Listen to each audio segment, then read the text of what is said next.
Namimili ang tatay ko pang kasi maraming fresh, tapos malalaki like yung mga fish, yung mga Nakapunta ka karne. din. Oo, mahilig kaming mag-seafood dyan. May dampa Tapos dyan. lulutuin. Yes. Parang may tour guide. Okay, so hahanap muna kami. Gusto mo ba kumain? Halika. Kain tayo? Kain Joke. tayo. Mamaya na lang. Ano ba siya? Sige. So pagkain ang bilis niya, tara na. Bilis. Okay, halika na. Mamimili muna kami ng damit. Ay! Ayan! Okay, eto na tayo. Yung arrival pa. So, mamimili ako ng Sige, ano muna niya. goal natin? Ano goal? Tingnan ba?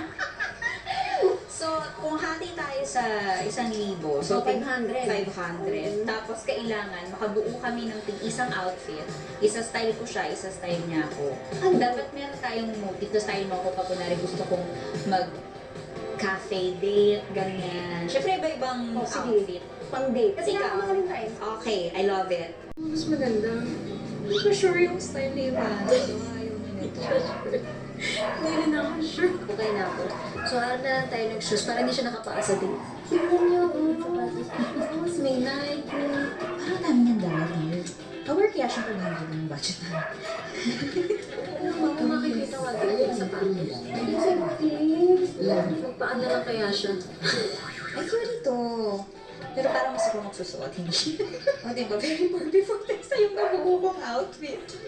Hindi na kasi yung pera ko para sa sapatos mo. Huwag na kayo magsapatos. Damit na lang. Oo, sumakit ang bigyan ng jacket kaya lang impression ito. Ito kasi, itong ano, Busilak yan, dear. Ayan. I think Sunday na siya. Bakit? Explain ko lang. Sige, explain mo. Ano kasi siya? Parang, ano, sige, dahil maganda ka na, Oo. sexy ka na. So, maninis lang, pag pumasok ka sa date, ang bango-bango mo. Sobra. Di ba? O, ano yung sa'yo? Yung sa'yo, kasi nga hinanapan mo ako ng cleavage, eh ikaw ang meron nun. So sa'yo ko na lang ibibigay. Diba? Kasi pag ako ang nagsuot nito, puso na agad. Pero wala namin mabiling bago at sapatos. Oo eh, kasi Kasi di nga, ba ulam na lang natin yung 150? so ayan na. Sandali lang, wait lang. I don't know kung naalala nyo, pero may time kasi na parang nagmumukbang ako, ng king crab, nagkwentuhan, kahit hindi ako mag-isip, alam ko si Barbie na talaga yun. License? JNT is with May naka-work ko? Ay, si Barbie Fortesa. Hindi ko siya malilimutan kasi siya ay sobrang bait. Totoo talaga siya. Kaya super blessed niya because she really has a good heart. Napanood mo ba yun? Hindi ko may nag-tag sa'yo. O, diba? Pero hindi ko na-expect. At hindi ko rin in-expect na sasabihin mo. Oo, yan mo ba? Napakabait. na nun. Pero totoo talaga guys, kasi naalala ko nung taping ako, hindi ako magaling mag-Tagalog. Tapos natatakot ako sa mga artista kasi kinakabahan ako. Lalo na si Barbie, lead role siya. Diba? Baliktad tayo, ako di ako marunong mag-English. Ano ba yun? Kasi yun, na-meet ko siya, nagaya ko, tapos after na sobrang bait niya, ano kahit extra, pinapansin niya talaga. At wala siyang kaarte-arte, wala siyang kayabang-yabang. So malapit talaga siya sa akin. Once a food, gusto mo pagkain, ganyan. Sobrang mabait. As a host? Oo. Ganun siya ever since. So nung tinanong ako noon, yun talaga. So, siguro yung upbringing ko din, nasanay din ako na hindi rin mapagmataas.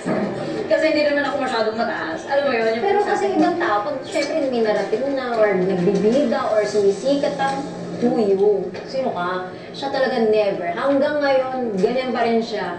Pero aminin ko, meron ako mga moments na syempre pagod, di ba? Sa Oo set, naman. ganun. Actually, mahirap talaga maging artista kasi, di ba, Ina-expect ng mga tao lagi kang always ready. yes, and may mga times na nasa airport ako, wala talaga akong tulog. Kamusta? Minsan nasasabi ko talaga, sorry po, pagod na pagod, or